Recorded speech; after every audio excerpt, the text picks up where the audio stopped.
Je vous parle d'un temps que les moins de 20 ans ne peuvent pas connaître. Paris en ce temps-là.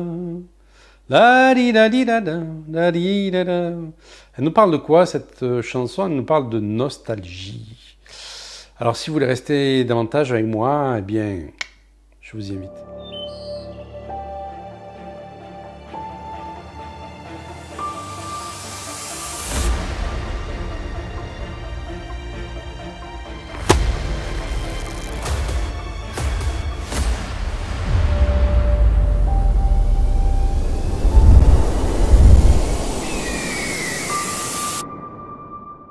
Bonjour, si c'est la première fois que vous venez sur une de mes vidéos, n'hésitez pas à vous abonner à ma chaîne, à cliquer sur le pouce, sur la cloche. Je vais vous parler aujourd'hui de nostalgie. Alors non pas de la chaîne Nostalgie, mais justement de quelque chose que j'ai tellement connu quand j'étais enfant. Waouh, waouh, waouh.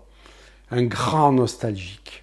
Et donc je vais vous parler de nostalgie aujourd'hui, de ce temps que l'on regrette du passé. Et il s'avère que plus on va dans l'âge, et bien plus on regrette des choses du passé.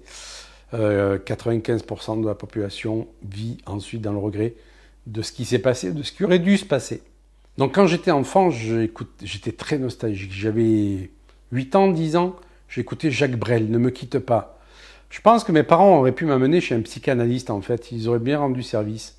Non, je rigole, mais en fait j'étais super nostalgique. J'avais ce qu'on appelle le vague à l'âme. J'étais nostalgique d'une période que je n'avais pas connue, notamment celle de mes parents, quand ils vivaient dans un camp militaire à Mourmelon. Et moi, je n'étais pas encore né. Je suis né à Avignon quelques années après. Et pour autant, ils n'en parlaient pas des masses devant moi, et pourtant, j'étais nostalgique de ça. Je me dis, mais ça va pas bien dans ta tête, tu es nostalgique d'un truc que tu n'as pas connu, quoi. Alors, c'est vrai qu'ils en avaient eu parlé quelques fois devant moi, comme un temps qu'ils pouvaient regretter. Mais je me suis dit, c'est pas suffisant. Et plus je suis allé dans la compréhension de l'énergie, dans la kinésiologie, dans la compréhension du psycho-émotionnel, dans la compréhension des mémoires, plus j'ai compris que quand ils m'avaient conçu, ils étaient eux dans la nostalgie de ce temps passé. Et donc, qu'est-ce qui avait été engrammé en moi en ce qu'on appelle les références de vie, les références primaires, c'est-à-dire quand on est conçu, la nostalgie. Et en fait, j'étais empreint de nostalgie sans avoir vécu ce temps passé qui était tout le temps présent en moi en fait. Et ça a été quelque chose de lourd, de très très lourd pour moi parce que justement, je n'arrivais pas à vivre dans le présent. J'étais tout le temps dans le passé à regretter un temps que je n'avais pas connu. Et je ne sais pas si c'est quelque chose qui vous parle ça, de vivre dans le passé ou d'avoir entendu peut-être vos parents, vos grands-parents de dire « avant c'était mieux ». Avant, c'était comme ça. Aujourd'hui, c'est plus difficile, etc. Pour autant, mes parents ne parlaient pas beaucoup de ça. Moi, c'était vraiment cette nostalgie de ce camp militaire. Imaginez, le camp militaire, mais ils avaient vécu de belles années, même si c'était dur pour eux, qu'il faisait très froid dans cette région, ils avaient vécu de belles années. Et donc, comme ils m'avaient conçu dans cette nostalgie-là, eh bien, je récupérais cette nostalgie. Donc là, je soulève un point très important, qui est dans quel état émotionnel, en fait, étaient vos parents autour de votre conception? C'est-à-dire pas forcément le jour où ils vous ont fait, mais est-ce qu'ils étaient dans la nostalgie? Est-ce qu'ils étaient dans des difficultés dans leur travail, dans des constructions de maisons, dans des difficultés financières, dans le fait que c'était trop tôt pour eux d'avoir un enfant? Parce que vous avez récupéré tout ça. J'ai une bonne nouvelle pour vous, vous avez récupéré tout ça. Et ça peut expliquer un mal-être que vous ressentez, mais dont vous n'arrivez pas à trouver l'origine. Alors, fort heureusement, il y a possibilité de se défaire de ça. Ouf. Et ça, c'est ce dont je vais vous parler. Et en fait, pendant longtemps, j'ai cherché pourquoi il y avait cette nostalgie, jusqu'à ce que je comprenne, c'était la kinésiologie qui m'a apporté cette connaissance de la référence de vie, c'est-à-dire de l'énergie qui est au moment de notre conception, et même pré-conception, avant la conception. Puisque les gamètes, c'est-à-dire le spermatozoïde et l'ovule qui vous ont conçu, portent une histoire, portent un héritage, mais portent aussi une histoire émotionnelle. Si vos parents ont vécu l'abandon, la trahison, eh bien vous allez récupérer ça aussi, bien entendu.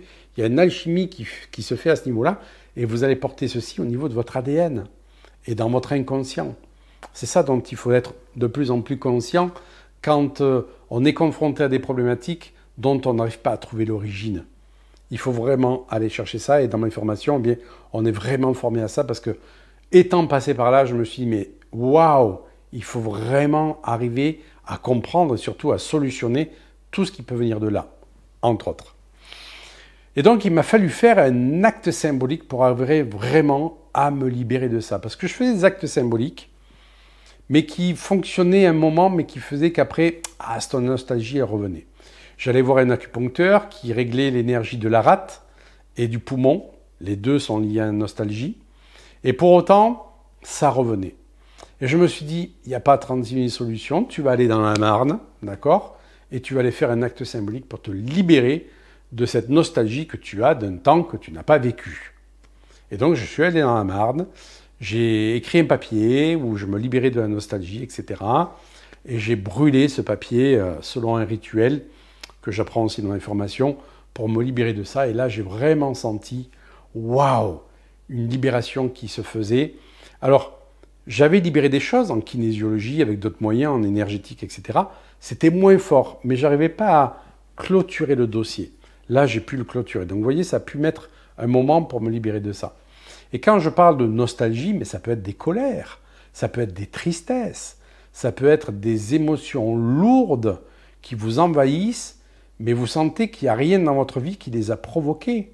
Moi, il n'y a rien dans ma vie qui avait provoqué cette nostalgie. Je la portais depuis tout petit. Imaginez, à 8 ans, j'écoutais du Jacques Brel. Ne me quitte pas. Non mais, allô. Et en fait, comme ça, j'avais ce vague à l'âme. C'était lourd. Je n'arrivais pas à trouver la joie. Je n'ai pas pu vivre la joie enfant que j'aurais dû vivre à cause de cette nostalgie. Alors, je ne fais pas cette vidéo pour me plaindre, mais tout simplement pour vous dire que si vous vivez des émotions lourdes dont vous n'arrivez pas à trouver l'origine, eh bien c'est que l'origine, elle prend naissance ailleurs et qu'il y a possibilité de se libérer de ça. Et c'est ainsi que j'ai créé la bioénergie quantique, une méthode complète pour pouvoir justement libérer ces émotions lourdes qui ne nous appartiennent pas, parce que je m'apercevais que le FT, le MDR et tout ça ne suffisaient pas. Ça apportait sa pierre à l'édifice, mais ça ne suffisait pas.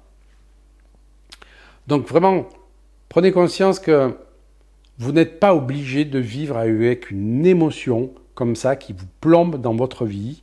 Si j'avais eu cette information avant, je l'aurais fait avant, mais les choses sont ainsi faites. En tout cas, je me suis libéré de cette nostalgie. Alors, j'ai un attrait pour les années 50, 60, mais sur un aspect très particulier. Les voitures, par exemple. J'adore les voitures des années 50-60, bien plus que les voitures de maintenant.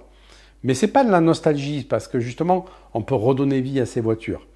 Et ça ne veut pas dire que vous ne pouvez pas être intéressé par des choses du temps passé.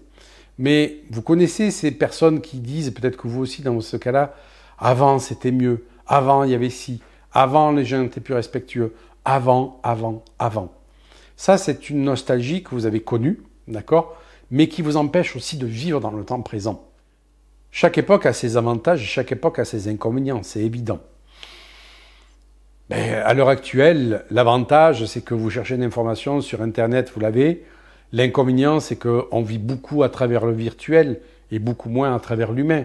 Mais après, j'allais dire, chacun peut aussi créer sa réalité dans sa famille, chez soi, dans son environnement. Nous avons la possibilité aussi de créer quelque chose. Dans un temps plus ancien, la connaissance était moins à notre portée. Maintenant, elle est beaucoup plus facilement accessible. Par exemple, c'est un des aspects. Donc, chaque époque a ses avantages et ses inconvénients.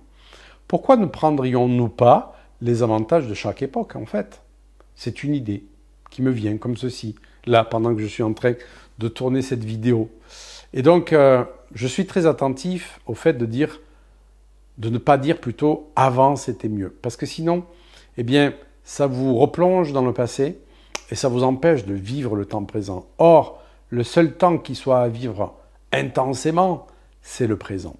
Le présent sur base de la compréhension que l'on a du passé, d'accord? Mais aussi de l'intention que l'on peut avoir dans le futur. Mais je dirais le seul moment à vivre, c'est le temps présent. Et Dieu sait que, cette nostalgie m'a beaucoup empêché de vivre le temps présent quand j'étais enfant. Et peut-être que de m'intéresser aux voitures 50-60, eh c'est cet enfant à l'intérieur de moi qui est là et qui vit le temps présent, mais avec un objet du passé. Donc vous voyez qu'en fait, le passé, le présent, l'avenir, tout ceci, eh bien, c'est un gros concept mental, parce qu'en fait, pour notre intelligence innée, pour notre inconscient, pour cette partie profonde à l'intérieur de nous, eh bien, ça n'existe pas en fait. C'est nous consciemment, pour comprendre les choses, qui montons un passé, un présent, un futur. Mais en fait, notre inconscient peut tout à fait remonter dans le passé comme il peut aller dans le futur. Mais ça, c'est un autre thème qu'on abordera dans une prochaine vidéo. Donc si vous avez une émotion lourde qui vous empêche de vivre la joie, que ce soit la tristesse, la nostalgie, la colère, la rancœur ou d'autres émotions comme ça, que je n'appellerai pas négatives parce qu'elles nous enseignent des choses, mais elles sont lourdes à vivre, eh bien sachez que peut-être cette émotion, on dit elle ne nous appartient pas. Si, elle vous appartient, mais l'origine vient au-delà de votre expérience de vie, au-delà de votre naissance. Je vous dis à tout bientôt pour une prochaine vidéo. Prenez soin de vous et vivez un maximum dans la joie. Quoi qu'il se passe à l'extérieur de nous, la joie, on la trouve en nous. Et je vous assure que moi, de m'avoir libéré de m'être libéré, de cette nostalgie, waouh, la joie a pu arriver. Ciao, ciao.